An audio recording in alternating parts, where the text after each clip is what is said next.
నాకు నేనే అని ఎవరైతే తమ ఇష్టానుసారంగా జీవిస్తారో వారి యొక్క జీవితం మధ్యలో తప్పనిసరిగా అది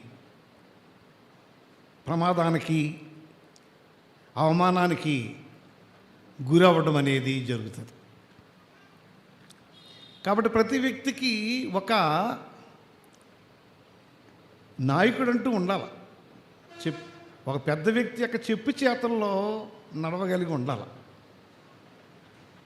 చిన్న బిడ్డలు తమ యొక్క తల్లిదండ్రుల చేతిలో, తల్లిదండ్రుల యొక్క అడుగు జాడల్లో, ఉపాధ్యాయుల అడుగు జాడల్లో, సంఘస్థులు తమ యొక్క ఆత్మీయ నాయకుల యొక్క అడుగు జాడల్లో అధికారం కింద నడిచినప్పుడే వారు ఆత్మీయంగా